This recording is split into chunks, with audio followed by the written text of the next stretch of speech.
आज हम चर्चा करेंगे कठोर संविधान और उसके गुण दोष। कठोर संविधान वे संविधान होते हैं जिनमें संवैधानिक और साधारण कानूनों में मौलिक भेद समझा जाता है। जिनमें संवैधानिक कानूनों में संशोधन परिवर्तन के लिए साधारण कानूनों के नियमों से भिन्न प्रक्रिया जो साधारण कानून के निर्माण की प्रणाली से कठिन होती है उसे अपनाना आवश्यक होता है। कठोर संविधान की परिभाषा करते हुए डॉक्टर गार्नर लिखते हैं कि जो भिन्न स्रोत से उत्पन्न होता है और पद में साधारण कानून से वैध दृष्टि से कहीं उच्च है, इसका संशोधन भी किसी भिन्न तरीके से होता है। अमेरिका का संविधान इसका श्रेष्ठ उदाहरण कहा जा सकता है। अमेरिकी कांग्रेस सामान्य कानूनों का निर्माण साधारण बहुमत से कर सकती है, लेकिन संविधान में संशोधन के लिए अमेरिकी कांग्रेस के 2/3 बहुमत के साथ 3/4 राज्यों की व्यवस्थापिकाओं की स्वीकृति भी आवश्यक होती है। अब हम इसके गुण दोषों की चर्चा करते हैं। पहले कठोर संविधान के गुण। पहला, स्पष्ट और निश्चित। कठोर संविधान आवश्यक रूप से लिखित होते हैं और इसका निर्माण एक विशेष समय पर किसी विशेष समिति के द्वारा किया जाता है। कठोर संविधान में लिखित और निर्मित होने के कारण इसमें यह स्पष्टता और निश्चितता आ जाती है जो लचीले संविधानों में नहीं आ पाती है। स्पष्टता एवं निश्चितता के कारण संविधान को सरलता से समझा जा सकता है और इसमें संवैधानिक विवाद उत्पन्न होने की संभावना भी समाप्त हो जाती है। दूसरा, राजनीतिक जीवन में स्थिरता। कठोर संविधान में सरलता से परिवर्तन नहीं किया जा सकता, जिससे राज्य की शासन विधि और राजनीतिक जीवन में स्थिरता बनी रहती है। कठोर संविधान के कारण ही सामाजिक आवेशों तथा दलगत राजनीति द्वारा राजनीतिक जीवन में उथल पुथल पैदा करने की आशंका भी कम हो जाती है। तीसरा, नागरिक अधिकारों की रक्षा। कठोर संविधान देश के सभी नागरिकों के, विशेष रूप से अल्पसंख्यकों के अधिकारों की भली-भांति रक्षा करता है।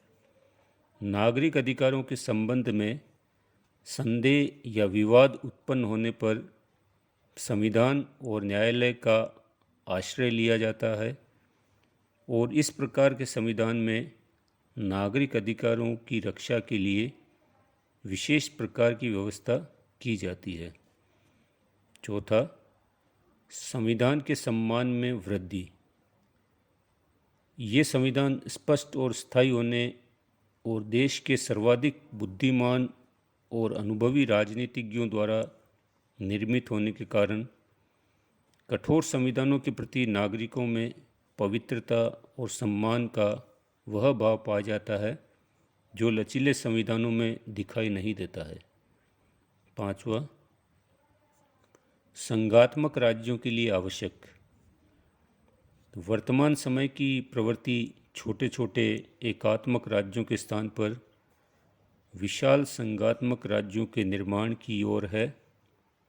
जहाँ तक संघात्मक राज्य का संबंध है, इस प्रकार के राज्य के लिए कठोर संविधान एक अनिवार्य आवश्यकता है। छठा, दलीय राजनीति से ऊपर। कठोर संविधान राजनीतिक दलों के अस्थिर स्वार्थपूर्ण कार्यक्रमों के ऊपर होता है और दलीय हित उसके स्वरूप को परिवर्तित नहीं कर पाते। सत्ताधारी दल भी अपनी स्थिति का लाभ नहीं उठा पाता और उसे संविधान की सर्वोच्चता के सम्मुख झुकना पड़ता है। सातवां, अल्पसंख्यकों का संविधान में विश्वास। कठोर संविधान में अधिकारों की अधिक सुरक्षा होने के कारण अल्पसंख्यक वर्ग अपने आप को अधिक सुरक्षित अनुभव करते हैं और संविधान के प्रति उनका पूर्ण विश्वास रहता है।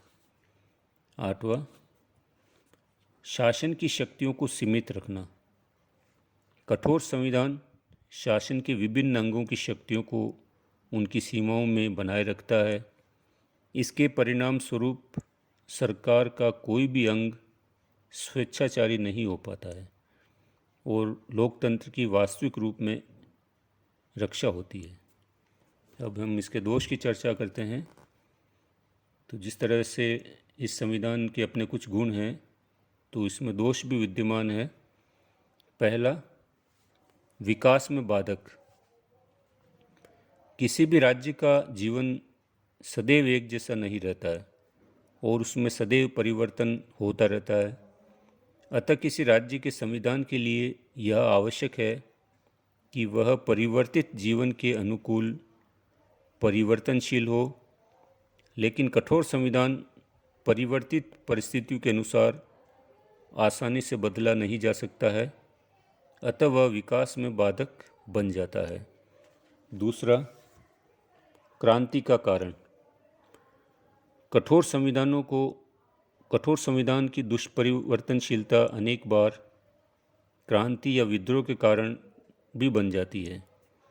जब बदलती हुई परिस्थितियों एवं आवश्यकताओं के अनुसार संविधान में बदलाव नहीं हो पाता है, तो इस प्रकार के परिवर्तनों को कार्य रूप प्रदान करने के लिए क्रांति की आवश्यकता होती है और इस प्रकार कठोर संविधान क्रांति के कारण भी बन जाते हैं।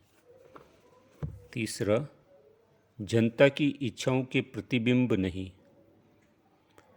कठोर संविधान में परिवर्तन काफ़ी कठिन कार्य होता है और इसे प्रत्यक्ष परिवर्तन के अभाव में कठोर संविधान जनता की इच्छाओं को परिलक्षित नहीं कर पाते हैं और वे राष्ट्र की वास्तविक स्थिति के प्रतिबिंब नहीं हो पाते हैं। चौथा, न्यायपालिका का अनुचित प्रभाव।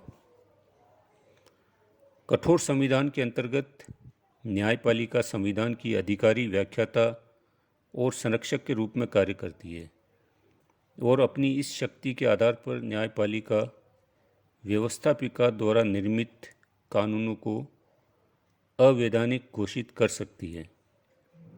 अमेरिका जैसे कठोर संविधान वाले देशों में न्यायपालिका द्वारा यह कार्य केवल कानूनी दृष्टिकोण के आधार पर ही नहीं, अपितु राजनीतिक और व्यावहारिक दृष्टिकोण के आधार पर भी किया जाता है।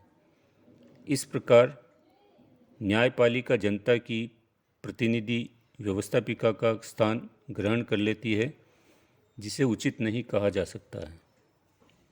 अंतिम 5वां, संकट काल में उपयोगी नहीं। अनेक बार संकट काल का सामना करने के लिए संविधान में अनेक महत्वपूर्ण परिवर्तन करने जरूरी होते हैं, लेकिन कठोर संविधान को आवश्यकता के अनुसार जल्दी से नहीं डाला जा सकता है। अतः यह संविधान संकट काल में अधिक उपयोगी सिद्ध नहीं होता है। इसका एक अच्छा उदाहरण द्वितीय विश्व युद्ध में इंग्लैंड और अमेरिका की स्थिति से लगाया जा सकता है। ये दोनों ही देश युद्धरत थे और युद्ध की स्थिति में इन दोनों देशों में चुनाव को टालने की आवश्यकता अनुभव की गई। इंग्लैंड में तो तुरंत यह निश्चित कर लिया गया कि चुनाव युद्ध की समाप्ति पर होंगे, किंतु अमेरिका में चुनाव निश्चित समय पर ही कराने पड़े। इस प्रकार निष्कर्ष रूप में ये कहा जा सकता है कि लचीले संविधान की चाहे गुण हो, वर्तमान समय की प्रवृत्ति लिखित और कठोर संविधान को अपनाने की है।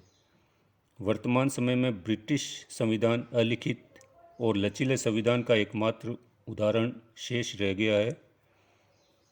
जैसा कि गिलक्राइस्ट ने भविष्यवाणी की थी कि कुछ ही वर्षों में लचीले संविधान का एक भी उदाहरण शेष नहीं रह जाएगा।